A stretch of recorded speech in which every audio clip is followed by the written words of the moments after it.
Hi friends, எல்லோரும் எப்படி இருக்கீங்க? நல்லா இருக்கீங்களா? இன்றைக்கி எங்கள் வீட்டில் சமையல் பார்த்திங்கன்னா நான் தான் காலையிலே காளான் கிரேவி சப்பாத்தி, மதியானத்துக்கு அதுவே எடுத்துகிட்டு வந்துட்டு டயட்டில் இருக்கிறனால சாப்பாடு கொஞ்சம் கம்மி பண்ணியிருக்கேன். நேற்று ஒரு ரெகுலர் கஸ்டமர் வந்து கடைக்கு வந்தாங்க. அவங்க பார்த்திங்கன்னா நான் யூடியூப் சேனல் வச்சுருக்கிறதே தெரியாது. யதார்த்தமாக அவங்க மொபைலில் பார்த்துட்டு வந்து நீங்கள் யூடியூப் சேனல் வச்சுருக்கீங்களான்னு சொல்லி கேட்டாங்க. எனக்கு ரொம்ப ரொம்ப சந்தோஷமாக போச்சு. இப்போ தான் நம்ம சேனல் வந்து கொஞ்சம் கொஞ்சமாக ரீச் ஆக ஆரம்பிச்சிருக்கு.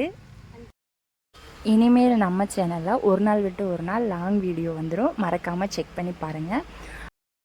ஷார்ட்ஸுக்கு கொடுத்த அதே சப்போர்ட்டை லாங் வீடியோவுக்கும் கொடுங்க. மறக்காமல் லைக் பண்ணவும் கமெண்ட் பண்ணவும் மறந்துடாதீங்க. அடுத்த மாதம் ஒரு ஃபங்க்ஷன் வருது. அதுக்கு தான் வந்து சாரீ வியர் பண்ண போகிறேன்.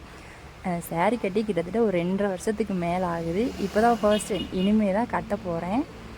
அதுக்கு வந்து நான் இந்த கலர் தான் சூஸ் பண்ணியிருக்கேன். எப்போவுமே நான் வந்து சாரியாக இருந்தாலும் சரி, சுடியாக இருந்தாலும் சரி, கொஞ்சம் பிரைட் கலராக தான் சூஸ் பண்ணுவேன். அதான் வந்து எனக்கு ரொம்ப பிடிக்கும். இந்த கலர் வந்து ரொம்ப ரொம்ப பிடிச்சிருந்துச்சி. நான் எப்போவுமே பிங்க் தான் ஃபஸ்ட்டு சூஸ் பண்ணுவேன். இந்த தடவை வந்து இது எனக்கு பார்க்குறதுக்கு வந்து ஒரு எப்படி சொல்கிறது, ஒரு ஆரஞ்சு வித் க்ரீன் மாதிரி இருக்குது. இந்த சாரீ கலர் காம்பினேஷன் எப்படி இருக்குன்னு மறக்காமல் கமெண்ட் பாக்ஸில் கமெண்ட் பண்ணுங்கள்.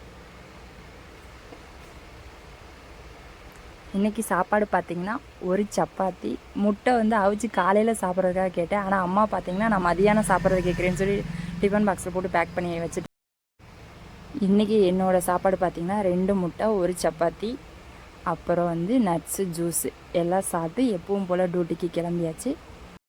இந்த வீடியோ உங்களுக்கு பிடிக்கும்னு நம்புகிறேன். நெக்ஸ்ட்டு ஒரு வீடியோவில் நான் உங்களை மீட் பண்ணுறேன். ஓகே, பாய்.